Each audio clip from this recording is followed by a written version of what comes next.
past the clouds, over the dark night. She reached up to the sky of stars and caught the red-hot light of the North Star.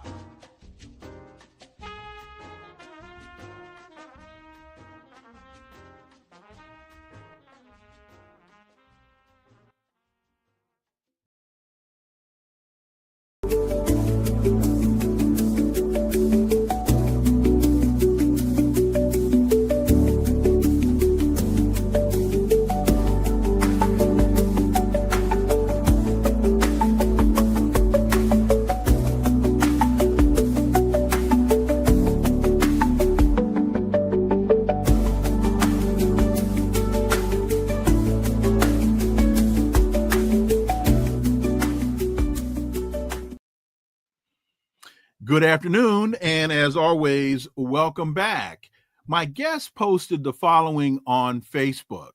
Donald Trump lashed out at Russian President Vladimir Putin, warning that he is, quote, playing with fire, end quote, because Trump's breezy optimism about ending the Ukraine war on the day he was elected has met the harsh realities of the mess in Ukraine created by his own and his predecessors' hubris.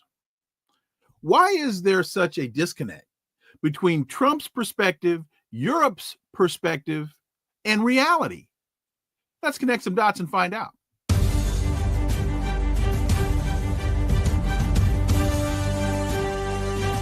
Connecting the Dots with Dr. Wilmer Leon, where the analysis of politics, culture, and history converge. Welcome to the Connecting the Dots podcast with Dr. Wilmer Leon, and I am Wilmer Leon. Here's the point. We have a tendency to view current events as though they occur in a vacuum, failing to understand the broader historical context in which most events take place. During each episode, my guests and I have probing, provocative, and in-depth discussions that connect the dots between these events and the broader historic context in which they occur, thus enabling you to better understand and analyze the events that are impacting the global village in which we live. On today's episode, the issue before us is, according to the Wall Street Journal, President Trump is eyeing sanctions against Moscow this week as he grows frustrated by Russian President Putin's continued attacks on Ukraine and the slow pace of peace talks, according to people familiar with Trump's thinking. Folks, allow me to quote one of the smartest men I ever knew, my father. He would say to me, son, it's really hard to get the right answer when you ask the wrong person the wrong question. See, sometimes you can ask the right person the wrong question and get the right answer because the right person is smart enough to see the flaw in the question, in the premise of the question, and make the requisite correction. Folks, Trump's the wrong person and his advisors are the wrong people. My guest is definitely the right person. Professor at the Department of Political Studies, University of Manitoba, Winnipeg, Canada, Director of the Geopolitical Economy Research Group, convener of the International Manifesto Group. She's a political economist and a political scientist. Dr. Radhika Desai, welcome back. Always great to talk with you, Wilma. Wonderful to be here. So CNN reported on Monday that Trump said on Sunday that Putin has gone crazy, absolutely crazy, after the Russian leader launched the largest aerial attack of Moscow's response or military intervention in Ukraine. Trump says, I've always had a very good relationship with Vladimir Putin of Russia, but something has happened to him. He's gone absolutely crazy. He's needlessly killing a lot of people. And I'm not just talking about soldiers. Missiles and drones are being shot into cities in Ukraine for no reason whatsoever. Dr. Desai, your thoughts on Trump's assessment and where we are today? Well, I've thought for a long time, actually. I remember even back before he gave Zelensky the dressing down that he did in the White House, that Trump is essentially, I mean, first of all, he had said, he was going to solve the Ukraine crisis the first day he was elected to office. I mean, basically within 24 hours, he can stop this war, etc. And really, thinking back, it was probably a combination of two things, or maybe three things. Number one, it was, of course, a very effective way of criticizing President Biden while on the campaign trail. Number two, I think that, if you think back to Trump's first presidency and how he, had this big to-do with the leader of, Kim Jong-un, the president of the Democratic People's Republic of Korea, or North Korea as it's often called. The idea was that he was going to essentially create a rapprochement and remove the sanctions and come to a deal with him such that he would, essentially stop being such a threat in East Asia, stop developing nuclear weapons further, and so on. It seems to me that I think that this dream he has, this fantasy he has of how he'll be able to solve the Ukraine crisis just like that, it actually somewhere inside him, he thinks that, he'd like to get the Nobel Peace Prize. Yes.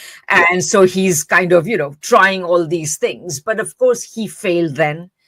And it looks as though he's failing now. And the third element, of course, is that there is somewhere inside Trump, insofar as Trump has any kind of core, a rational core to his thinking, which I often doubt, but supposing we were to surmise that he did, then it is that actually I'm very good at coming to deals.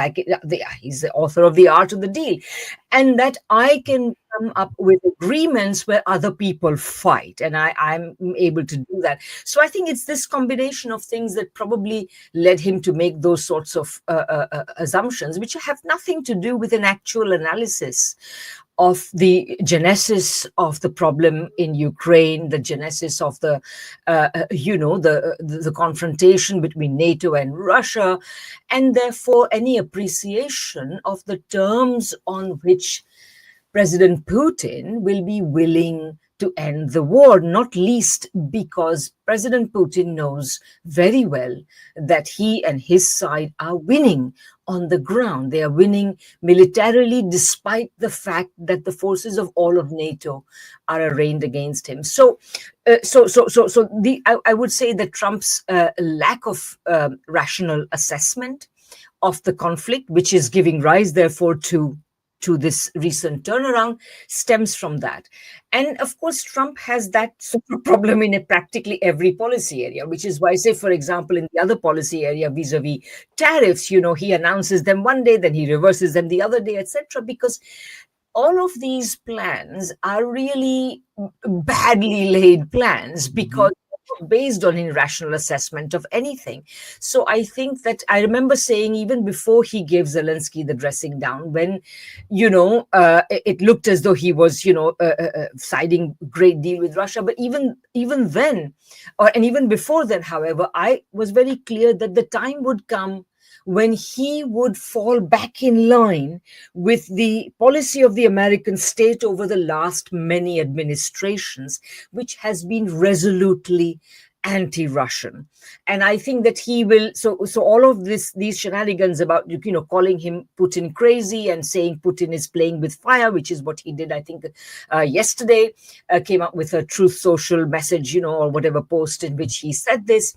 And I think that he is now laying the brickwork, or clearing the path towards his reconciliation with the Western position, so that he can say to the voters who voted for him partly because, they thought he would, not start a war or not continue this war, he would bring an end to the conflict.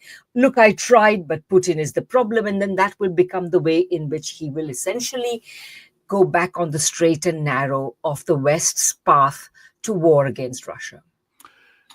And I think that he can take that path because that's the United States dominant narrative. And I don't think he'll get any pushback from the Wall Street Journal, from the Washington Post, from the New York Times. Putin is a madman. That is the dominant narrative and the caricature of Putin. But we've been talking about this now for a number of years, and one of the things that I have seen that doesn't really get articulated in the mainstream, Putin may be crazy, never met the man. So he may be, as they say, crazy as a bed bug. I don't know, but I know he's consistent. I know that what he has been saying before the conflict started are the same things he's saying now. Here are my security concerns. Here's what I need you to do. Here's what I need you to stop doing so that I and my country will not feel threatened. And those conditions are not that long. They're not that complex. And he hasn't wavered. Your thoughts?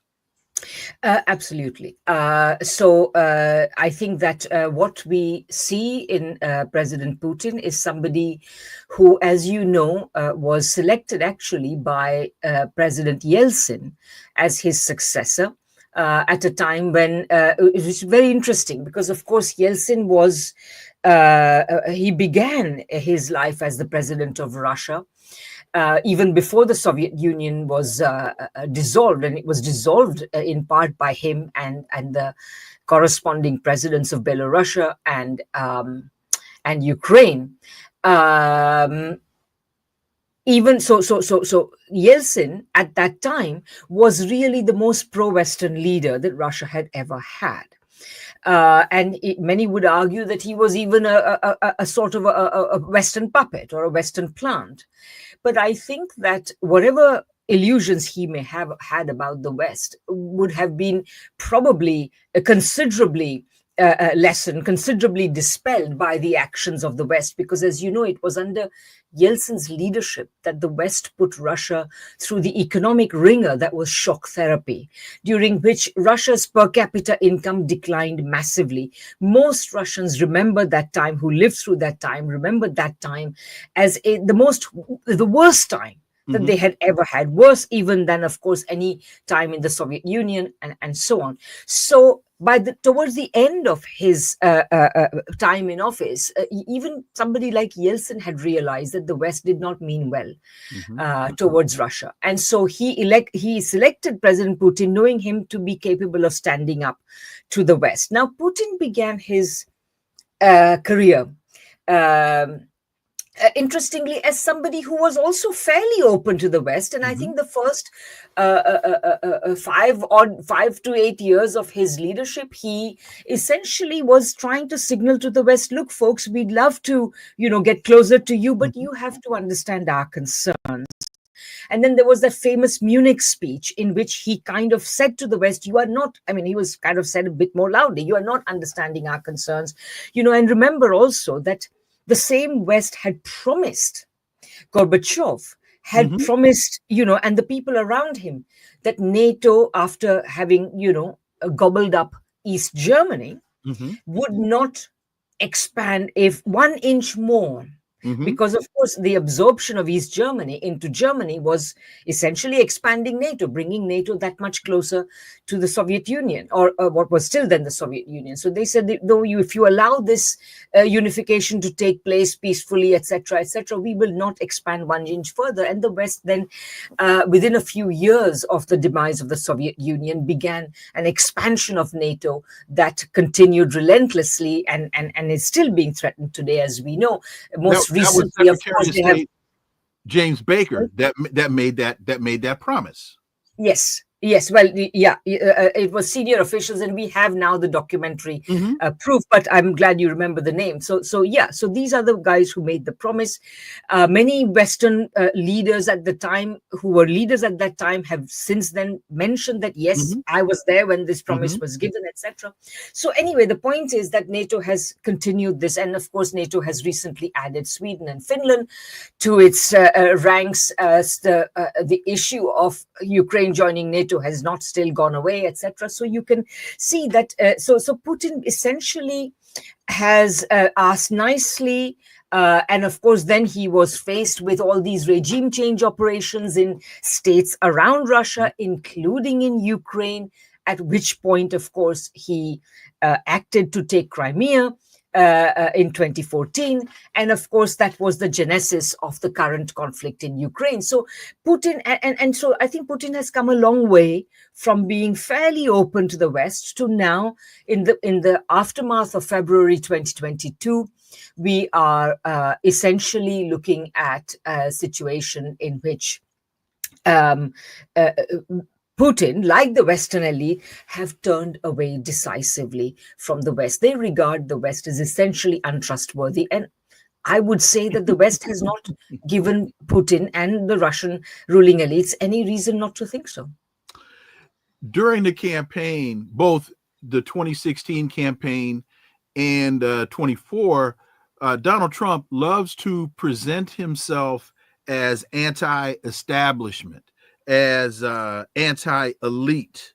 But what I think we find, even though the language has changed, the policies of full spectrum dominance and the rules-based order, and we know the rules-based order was articulated by Tony Blinken, but those two, I think one of the things that Russia sees is the United States, even in the Trump administrations, is still adhering to those two tenets, full spectrum dominance and the rules-based order.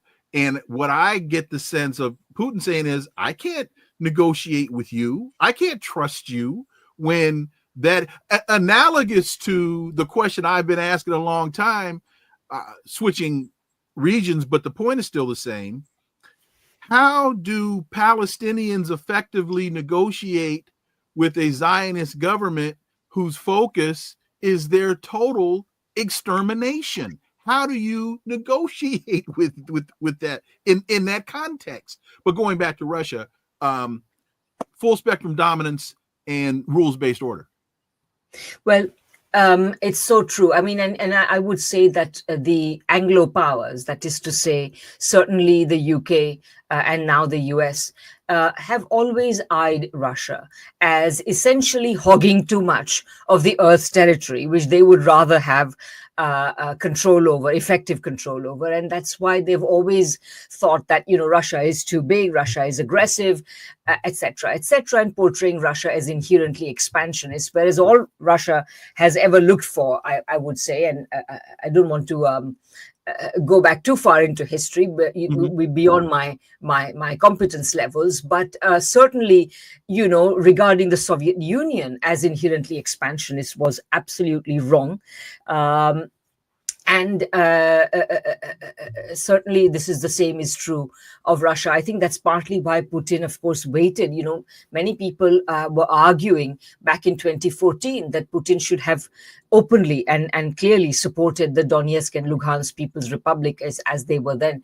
But Putin did not act for 8 years. For 8 years, he tried to come up with some kind of an agreement, the Minsk I and Minsk II agreements and so on, to try to leave Ukraine intact, barring Crimea. But this was not to be. So this portrayal of this expansionist Russia is, of course, the part of the basis of the idea that only the United States can provide order and so on, and the rules-based international order. I mean, or full spectrum dominance. I mean, basically, Trump is I agree with you that at some level, no matter how anti-establishment he sounds, Trump favors these, because at the end of the day, Trump is serving the same masters as Biden was serving. And so what Trump was, they are serving the same masters. The manner in which Trump is different from Biden is that he knew how to win elections more effectively. That is to say, he knew that you can't win elections by telling people that their economy is doing fine when they know from their own personal experience that it is not doing fine. So Trump basically said, your economy is, really tanking, and we need to make America great again. That is to say, to pull it out of this mire it's in, and I'm going to do it with, tariffs and blah, blah, and so on. And I'm going to focus on economic revival and not war, etc. And he may say all of these things, but at the end of the day, he's serving the same masters as Biden. And that's also kind of resolves part of many people say, how can we call Trump a populist, given that not only is he himself fairly rich, although not as rich as he imagines, but that, he essentially is hobnobbing with all the corporate CEOs. But that's essentially Trump. For Trump, the populist part is simply his understanding of what is needed, what he needs to do to win elections. For the rest, his purpose of winning elections are the same as Biden's purpose in winning elections, which is to serve the American ruling class. And to that point, I categorize it as marketing. You can say a lot of horrific things about Donald Trump, and most of them will be correct. But the one thing that you have to understand is the man understands marketing. As they say, he could sell sand to a man in the desert. He can sell tuna to the chicken of the sea. He understands. He can stick his finger out the window. He can put his ear to the ground. He gets the sense of which way his base is going, and he sticks to the narrative that resonates with his base. Unlike the Democrats, who stick to the narrative that resonates with their contributors, with AIPAC and with the elite, he understands how to speak to that Trumpian middle class MAGA base. Dr. Desai. Yeah, I mean, again, I'd say I agree with you on one count, that Trump understood one thing, that you can't win elections in the United States at this time by telling people that their economy is doing fine. He understood that, but ultimately I would say that his understanding is pretty limited. But okay, he understands his base. He has some relationship with his base, and so I'll concede that. But at the same time, this base itself, I mean, it's not like Trump could have won elections at any time. Trump can only win elections now because 4.5 decades of neoliberal policy has created a lot of misery in the United States. And Trump has essentially figured out how to exploit this misery electorally. Yes. Just as, by the way, Boris Johnson had figured out how to exploit the misery that the same sorts of policies had created in the United Kingdom. Bolsonaro in Brazil. And Bolsonaro to some extent in Brazil, although I would say that given the different social structure of Brazil, I mean, Bolsonaro's support base would be presumably a lot more elitist, but I haven't examined it, but whatever. Yeah, I mean, and because, I think figures like Bolsonaro or Modi in India, they are mobilizing a lot of the people, a lot of the sorts of people, a lot of the social demographics as Biden was mobilizing. The professional middle classes are also behind them. So that's a slightly different social structure.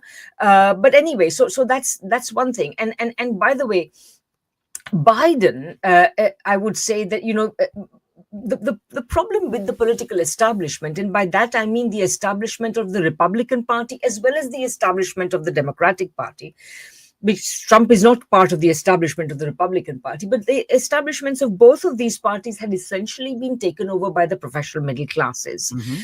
And it's their policies that, which was essentially, kind of globalism and DEI and all that, which were never effective, which were never, they were made to look like they were progressive policies, but in fact they were the same policies that created this misery and discontent in the United States. So anyway, Trump represents, as I say, Trump can see that Trump could see a way to exploit this discontent and this misery, just as Boris Johnson could in the case of the United States. And I think that so the prior existence of this pool of the disaffected is a necessary condition for Trump to win. It is not a sufficient condition, but without that, Trump could not have won. Well, and I say in the piece I just had published, Trump is not the causation; he's the culmination. And we can go all the way back to the Tea Party and Tom Tancredo and "We Want Our Country Back," which was the precursor to "Make America Great Again." One of the things that you said, and I always give you credit when I recite it, you talk about fascists love to look backwards. They don't look forward.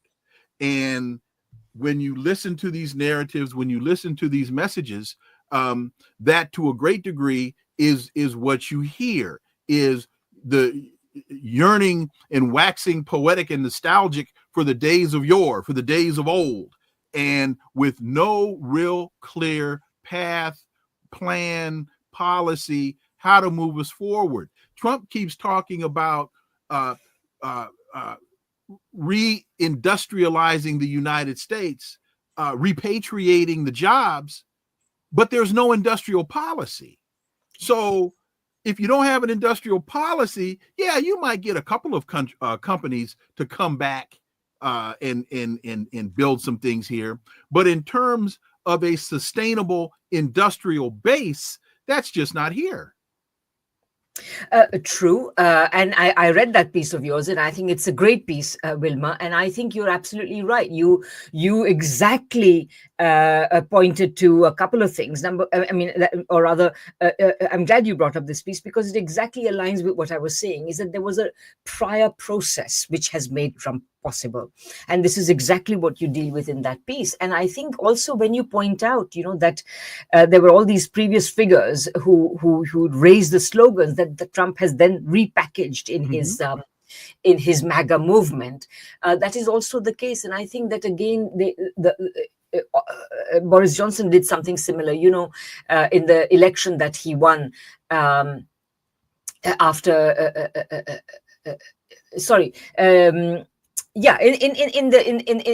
one of his election campaigns. Anyway, he used the term, "I've got an oven-ready deal on Brexit," and apparently he got this expression when they were doing a kind of, his people got this expression when they were doing a little focus group of essentially housewives in the north of England, and they were just chatting, and so they pick up this housewife lingo. And then they use it as a, so that, even the housewives of the North can understand and vote for Johnson and his Brexit and so on and so forth. But anyway, so that's one point I wanted to make, that these kinds of expressions, these kinds of sentiments are already floating around among certain sections of the population, this kind of lingo, and things are framed in a certain way. Secondly, also, of course, for ordinary American people, the days of yore, as you so nicely put it, were actually not very good days. They had fewer rights. They had fewer. It was a much more authority. Many Americans didn't even have the vote, and so on. So I would say that again, this looking backwards, but they also create a fictionalized idea. Mm-hmm. It's a kind of Hollywood nostalgia. It's a fictionalized idea of what the past was like. And so essentially what we are saying, really, what we are agreeing about is that these people get elected by telling people a lot of lies about the past and about the present. But yes. CNN, going back to this issue with Ukraine, CNN wrote, Trump's intervention coming at a crucial moment in Moscow's war will be viewed with relief in the West as a signal that the White House has grown frustrated with Putin's refusal to accept a proposed 30-day ceasefire in the conflict. First of all, and this to me is very subtle, and some may say not so subtle. Referring to it as Moscow's war ignoring the history that brought us into this conflict and saying that the White House is growing frustrated with Putin's refusal to accept a proposed 30-day ceasefire. As you mentioned a little earlier, Putin's already gone through Minsk 1 and 2 and the lies of Minsk 1 and 2. He's already gone through the Istanbul process. Been there, done that. You lied to me there as well. And Angela Merkel even came out publicly and said, yeah, we lied. We never so a lot of that reality gets totally ignored in the CNN narrative, in the Wall Street Journal narrative. And so people in the West, they really don't get it because it's not being properly, as my dad would say, ask the wrong guy the wrong question, you're going to get the wrong answer. Quite so. I think that it's not just that the West doesn't get it. The West doesn't want to get it. Mm-hmm. The West essentially wants to continue this war against Putin. And I think, this really occurred to me this morning when a friend of mine shared a story with me, which says that Trump is saying to Canada that it will give Canada access to the Golden Dome that they are creating, which, by the way, I'd be surprised if it ever materializes. But nevertheless, Trump is talking about the Golden Dome. Mm-hmm. So if Canada becomes the 51st state, then Canada can have the protection of the Golden Dome for free. Otherwise, they have to pay $67 billion or something silly like that. Whatever. The point is that I think that the United States at the moment has the only thing that it can try to sell, given that it has very little to sell to the rest of the world, the only thing it can try to sell is security. And so what it's trying to do is it's trying to keep, and of course, trying to keep Europe, Europe, Canada, and all the people that it wants to have under its umbrella, trying to essentially keep them in a frame of mind where they feel they are in danger. They want to exaggerate their danger. Europeans are not in danger from Russia, but this is the impression that's created, and then the United States can sell their security to them. And of course, the terms would be that then you open up your markets to us. You essentially become part of the United States in one sense or another.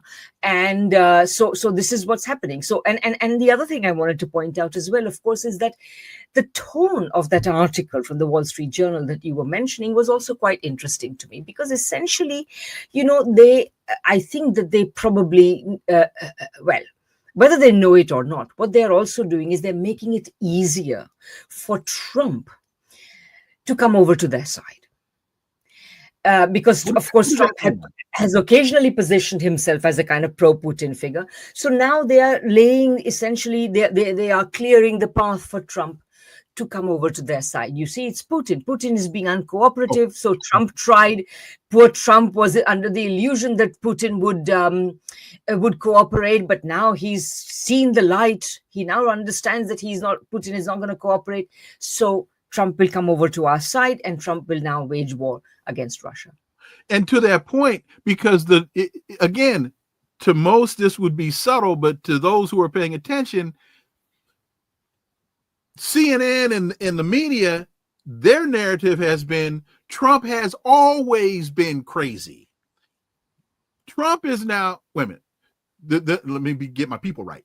The Western narrative has always been, Putin has always been crazy. Trump is saying, well, I don't know what happened, but he's just now gone crazy. So, yes. So we got to connect these dots, because most of that would just go past people and they wouldn't pay any attention to it. But there's a concern that this is the Frank Luntz, the political speak, the not support group, but you just mentioned it. You talked about the women in England, the focus group. Thank you.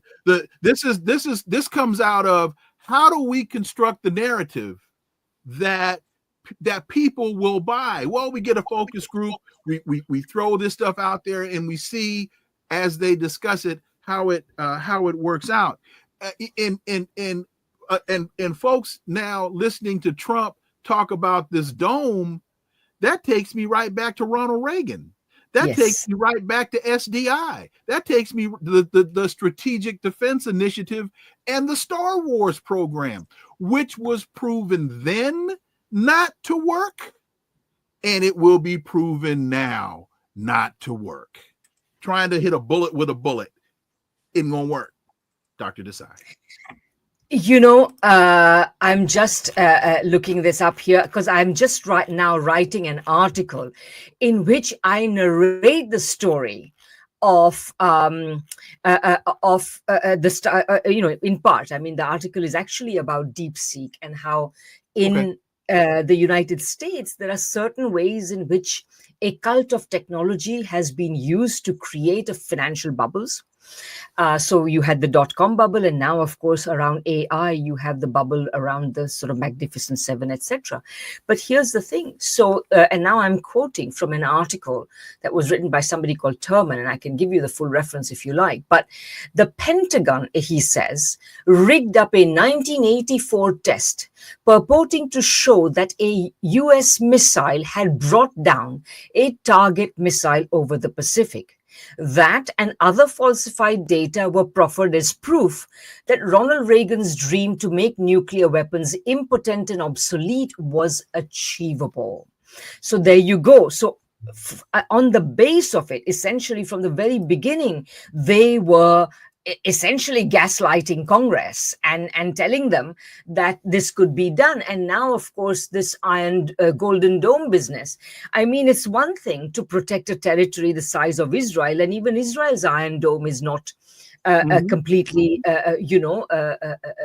completely successful, completely impenetrable, let's put it that way. And of course, protecting a territory the size of the United States, it's absolutely impossible to do that. I mean, you would have to spend such a lot of money, but I don't think Trump cares about that because the purpose is not necessarily to protect the United States. The purpose is to use the excuse of protecting the United States as a way to give vast subsidies for R&D and for eventually contracts to produce these weapons and so on to the big military industrial complex. So just as Star Wars was this huge, massive subsidy over many, many years before the project was abandoned, similarly, Trump is creating another trough from which all the pigs of the military industrial complex can feed very happily for many years. And it's also that excuse of protection that Netanyahu has used to stay in power, not necessarily feeding the military industrial complex, but he's using that fear of protection to his electorate. I'm the one that is here to keep you safe from these hordes of vandals and these hordes of, I think they were called human dogs that are trying to attack you. And I'm the only one that is capable of doing that. It's the same mindset. It's very, very similar rhetoric. It's the excuse of protection. Want to go back to the EU for a second, and you were talking about this mythology of Russian expansionism, and I also want to throw in the United States blowing up the Nord Stream pipeline, as you were talking about European vassalage in relationship to the United States, because just over the last, we'll say 2 weeks, I started seeing what I thought was a shift in mindset, but maybe I was reading too much into it. There was a moment where it appeared as though Donald Trump was starting to withdraw from the protection of Europe and shifting his focus to protecting China. To attacking China. And it appeared as though when Zelensky left after that berating in the White House, he didn't go back to Ukraine. He went to London, into the arms of Keir Starmer and all of that. And got an audience with the king. There you go. And so then that appeared as though Europe was investing more money into protecting Ukraine under the pretext of we've got to stop Russia from taking over Europe. Well, now we have articles where Donald Trump is talking about we got to put more into NATO, when he was telling us just last month NATO is defunct, NATO is useless. So am I reading more into this than there is, or has there been a somewhat of a shift in focus and approach? I think that it's the shift that we began our conversation with, that essentially all the globalist forces, the liberal elite, let's call them that, the liberalist globalist elite are essentially preparing to welcome Trump back into their arms. That's what they are doing. So because I think that and of course they will be doing that with a considerable sense of relief, because there was a point at which they genuinely thought that Trump was going to essentially abandon the project that they have been on for the last several decades. And so Trump did give them a scare. But at the same time, even in the depths of that scare, in the worst moments of that scare, the Europeans never abandoned the idea that the United States and Europe will be back together again. I mean, at worst, they must have thought, okay, we're going to have to sit these 4 years out. And in the course of these 4 years, we will have to do something. But essentially, they want to re-establish the North Atlantic Alliance, at least the current leaders of Europe do. And again, just as neither Biden nor, for that matter, Trump are actually acting in the interests of ordinary people in the United States, nor are these European leaders acting in the interests of ordinary Europeans. So, it's not about protecting Europe. It's about preserving a certain type of capitalism and a capitalist system. So that's what they wish to do. And I would say, so they're preparing to welcome Trump back into their arms. And I would say that, but there is another element, which is that, I think that now Merz has, Friedrich Merz has said that, he's showing his backing for Ukraine. He's just now been welcoming the Chancellor of Germany. The new Chancellor of Germany has been welcoming Zelensky just now, in fact, to Berlin. He has said that he's going to lift the range restrictions on the missiles, German missiles that the Ukrainians can use and whatnot. And of course, he has promised to increase military spending in Germany very, very substantially. And I think that, there is an interesting element here. I think that if it turns out to be the case that the Europeans start spending much more money on their military, then I would say that if they were not getting their protection from the United States for free, then they will insist on having a greater say in how these monies are spent. So potentially we may be looking at the creation of an objective basis for a split within NATO, in the sense that, who pays the piper calls the tune. Now, if there are many pipers, then there will be more tunes being called, and that may lead to certain difficulties within NATO. I mean, the whole design fault with Trump demanding that everybody else, pony up more money and so on, is that, whoever, if they do pony up the money, they are going to not let the United States call the shots within NATO. Let me shift gears to another issue, and that is the attack on academia in the West, the attack on intellectualism. The attack on oversight. One of the first things that Donald Trump did when he became president was he fired the inspector generals in the departments that fall within the executive branch. He basically fired the internal police officers that would have called him out for the illegalities that he's been engaged in. Now he's turned his ire, as we know, to the University of Pennsylvania, to Columbia, and most recent over the last few days is an all-out assault on Harvard.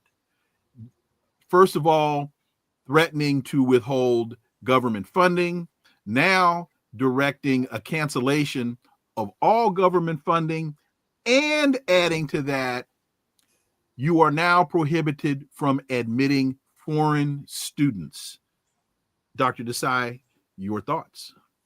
Well, obviously, this is a very serious assault on Harvard, and we know why it's happening. It's because Harvard, unlike Columbia and some of the other universities that have been targets before, has decided to stand up to Trump. And of course, it has the money to do so. Harvard is one of the best endowed universities, private universities in the world. So they have the means to fight this battle. Now, the cutting of these funds, the grants and so on, the research funds, the grants, the federal funding, all of that was serious enough.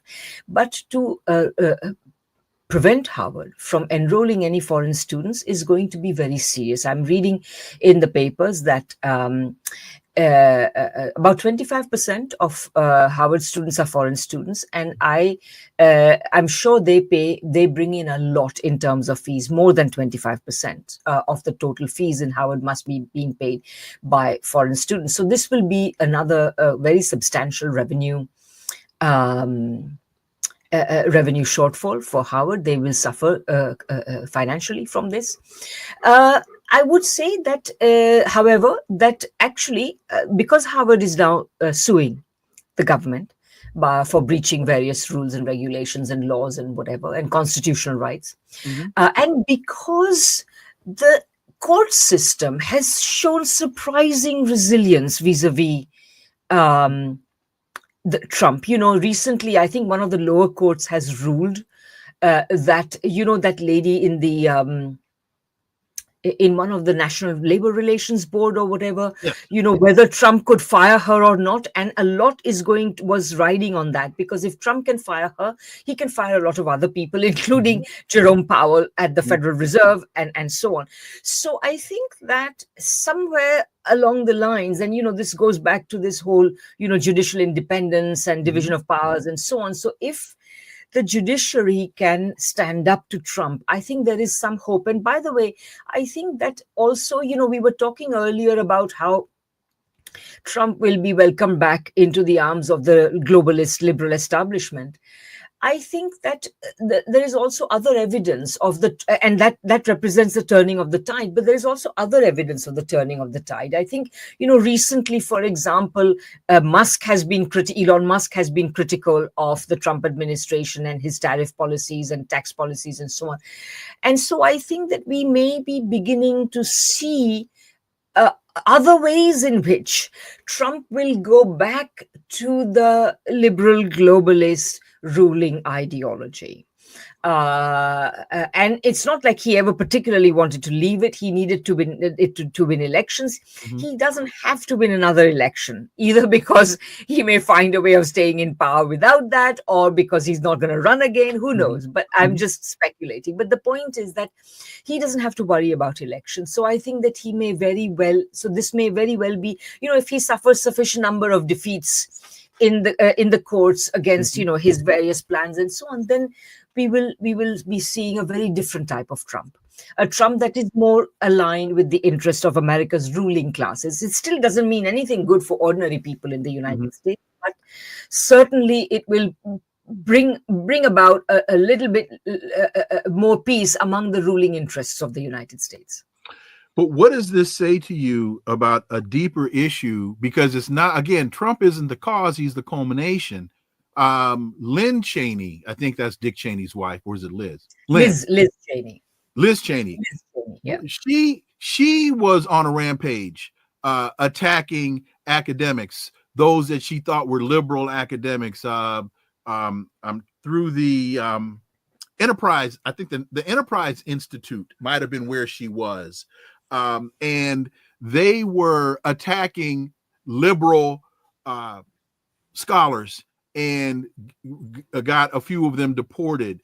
So again, there seems to be this longer, deeper trend of attacking academia. Some of it has to be on the Christian conservative side, there are certain books that they don't want in schools and these kinds of things. And then Trump has just taken that and doubled down on it. So there's a deeper attack here, and Trump infamously saying, "I love the uneducated."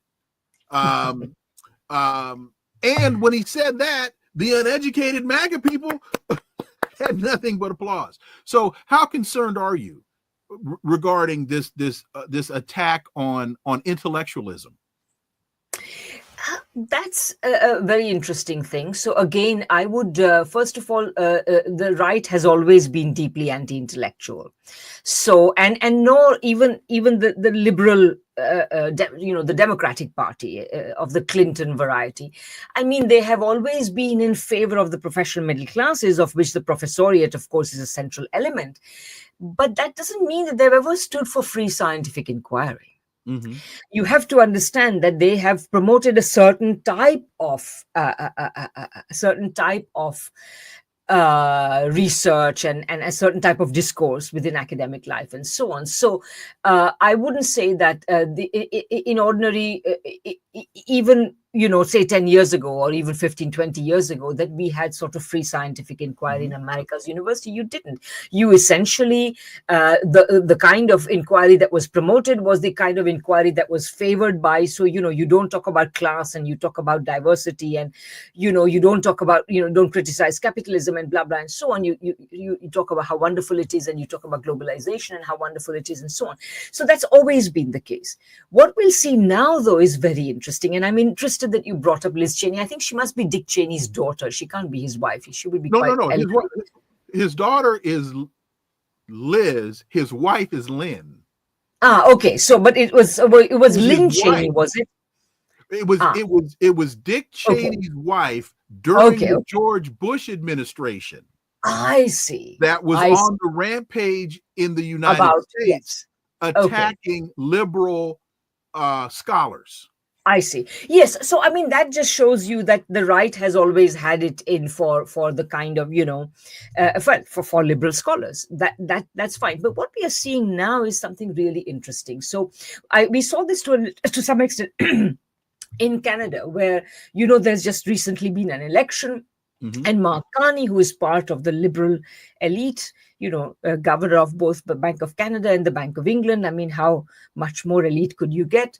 But he campaigned by stealing the clothes of his Trumpist rival, stealing the policy clothes of his Trumpist rival. He basically accepted, so he abolished the carbon tax, which was regarded as this big green achievement, and so on. And I would say that also on issues of diversity, inclusion, etc., he will probably not advertise it very much. He will probably not blow that trumpet very much, etc. And so I think we've also saw it in the case of the attack on universities in the case of the United States, where a number of, I can't remember the names of the scholars that were interviewed, but a number of scholars who were interviewed in the on the radio or in the newspapers and so on are explicitly saying, well, we went a little bit too far on the DEI matter. So I think that now you'll find that the liberal elite, and when I say the professional middle class, who are these professional middle classes?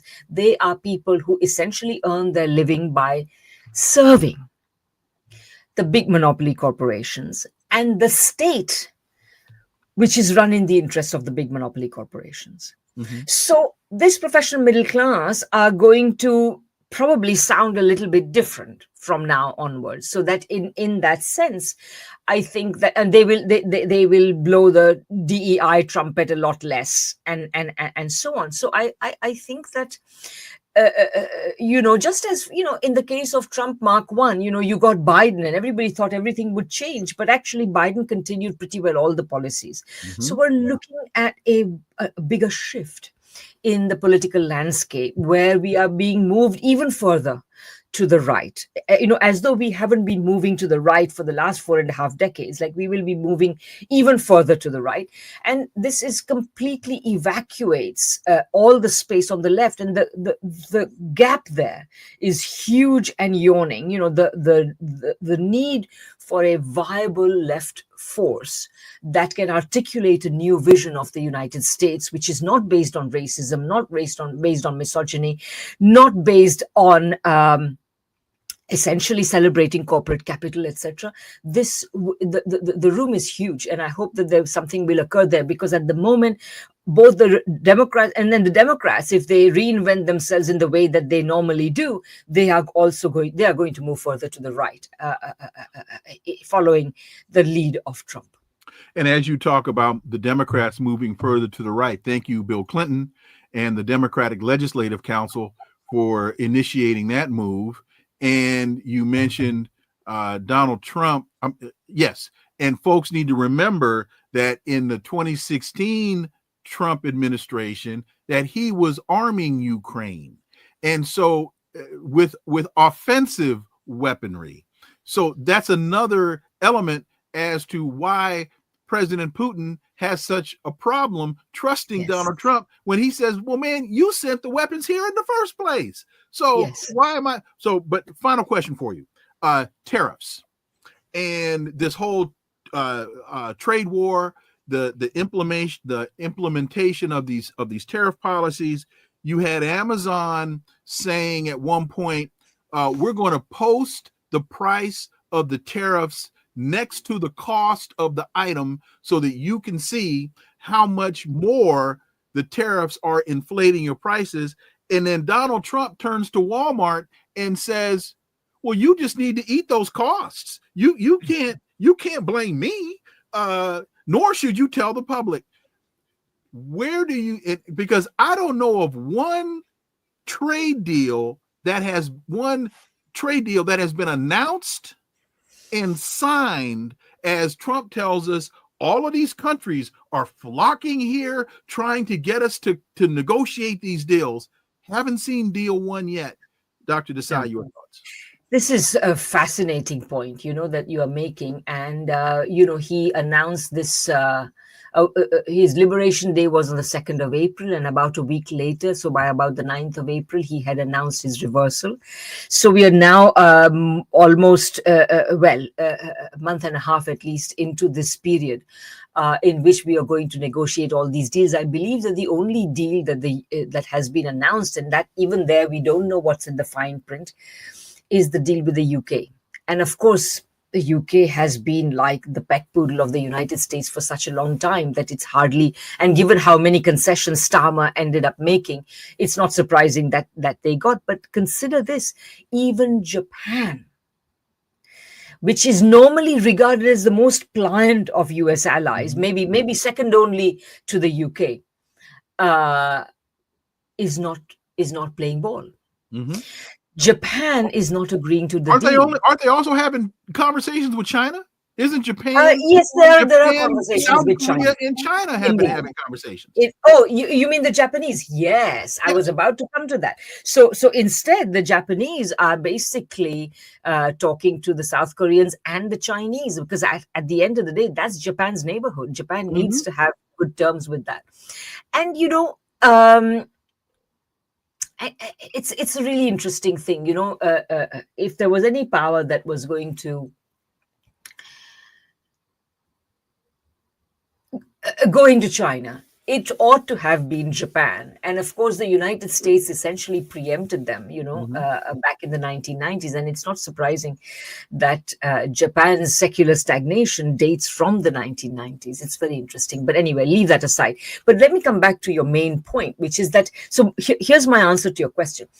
Trump has launched, among the many delusions on which Trump has based this tariff war that he's trying to wage, and I underline trying, is the assumption that everybody will be devastated if America imposes tariffs. Well, That might have been true once upon a time, but it's no longer true. Today, the United States accounts for some, depending on how you count it, somewhere between 10 and 15% of world imports. Now, that's not a small figure, but it's not huge either. So the world essentially can, apart from countries like Canada and Mexico, which over the last several decades have really become very highly integrated into the US economy, and Canada exports some 75% or more than 70% anyway of its exports to the United States, they will be hard hit.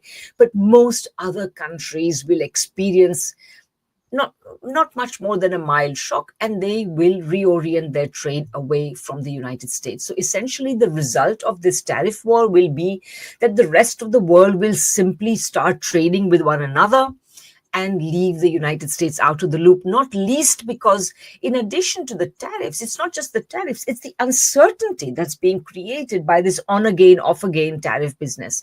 People will just say the United States has become an unreliable trading partner. Trump, it's not just about Trump. It's why did Trump get elected? What's wrong with America that somebody like Trump can get elected and implement the policies that he does? And that's where, I forget who it was, but some very high-placed person in the business world was quoted as saying in the FT that, the fact that Trump could be elected twice shows us that that he's not the aberration. Biden was the aberration, and that the United States is in for a really long, bumpy ride. So the rest of the world doesn't want to go for this hair-raising, scary ride. They are going to essentially and you know what? China is sitting there. China has goods to offer, technology to offer, money to offer. China has anything that anybody would need, whereas the offer of the United States has actually been dwindling, which is why, rather than the United States, in recent years, China has become the most important trading partner for the overwhelming majority of countries of the world. So in that sense, what Trump is doing is simply accelerating the decline that the United States was already on. He's not causing it, he's simply accelerating it. I know I said that was my last question, but something you just said stimulated another thought. Can you give me one more? Sure, absolutely. Yeah. Thank you. South African President Cyril Ramaphosa begs Donald Trump, from the way I understand it, begged Donald Trump for that meeting that we saw last week. It wasn't that Trump invited him to the White House. It was that Ramaphosa asked for an audience with Donald Trump. Gets to the meeting and gets talk about masochism. There you go. And gets ambushed. Ramaphosa says a number of times, I'm here to talk about trade and investment. Donald Trump wants to focus on this alleged genocide that's being imposed upon white South Africans. At one point, Ramaphosa, in talking about trade and investment, I believe could have put Trump in check by just looking at him and saying, Mr. President, there's a reason that South Africa joined BRICS. There's a reason that we did that. And there's a reason we're still in BRICS. And this is why I would like to talk to you about investment and economic development. But he didn't say that. He didn't say that. And that to me spoke volumes about what I consider to be how weak Ramaphosa is. Also, why I think he was really there was more for personal gain than operating on behalf of the benefit of South Africa. But just your thoughts about, as you talked about China developing and China having everything that everybody needs, that just made me think about BRICS, and that took me to Cyril Ramaphosa.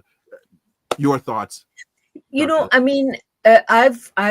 been saying what I'm about to say for quite a long time, but what you say also throws new light on it.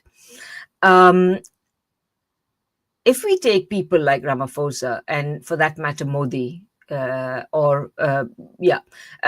just take those two, because of all the 5 BRICS countries, those are the 2 that I would say most fit the model that I'm explaining to you, because Lula isn't quite that way and Putin isn't quite that way, and certainly Xi Jinping not. But basically what's happening is that while China may emerge as the most important trading partner, even of countries like South Africa or what India or what have you. The fact of the matter is that the elites of these countries, who these leaders ultimately represent, are still too vested in the United States. Not because the United States has any technology to offer or anything, but it's because of the US financial system. That's where they hide their money. We often talk about these tax havens in these various Caribbean islands or what have you. But it's the United States is the biggest tax haven in the world. And it's the United States that runs essentially this casino-like financial system where the elites of this world, want to keep their money. Now, I think that, I've argued that this system is problematic and it can explode out of its own contradictions, which we can discuss some other time. But essentially, it's these sorts of elites that keep leaders like Modi or Ramaphosa in a weak position. That is to say, it's because they represent the wrong people in their country. If they really represented the ordinary people of their country, they would have said what you suggest they should have said. But no, in fact, Ramaphosa, of course, was given a particularly hard time, but Modi was treated very shabbily by Trump as well. Again, because he knew that Modi cannot stand up to him. So, that's because of for reasons I've just given. So I find that very interesting. So that's a very interesting question. Yeah. And I also think, as we close this, I also think that Trump agreed for the meeting with Ramaphosa and used this alleged genocide as a way of saying that very childish, look, mommy, Billy's doing it too. As South Africa has accused Israel, and rightfully so, of genocide, Trump decided to create this fiction and say, well, the very people that are accusing Israel of genocide are engaged in genocide themselves. And everybody knows and that. I have no doubt that also people like Elon Musk, who also is part of this creation of this myth about the genocide of white people in South Africa, would have had something to do with it. Dr. Radhika Desai, thank you so much for your time, so much for your analysis. Greatly, greatly appreciated. Your audience has been screaming for me to bring you on. So, okay, well, I always enjoy talking to you, so I will thank them for because in our conversation I find that you give me new insights, so that's really great. Well, that's an incredible compliment. Thank you so much, and you always do. So. Thank you. Thank you, dear. Appreciate it. Okay, bye-bye. Thank you. Bye-bye. Yeah. Folks, wow, I thought that was on point. Well, as she always is. Again, I want to thank Dr. Radhika Desai for joining me today. Thank you all so much for listening and connecting the dots with me, Dr. Wilmer Leon. New episodes every week.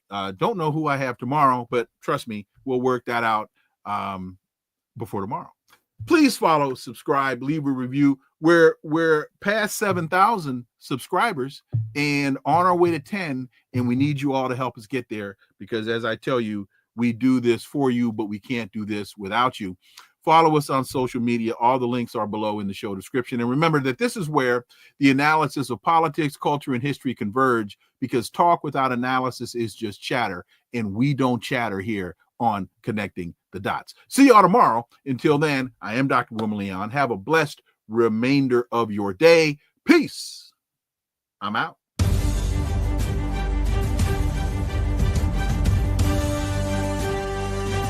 Connecting the Dots with Dr. Wilmer Leon, where the analysis of politics, culture, and history converge.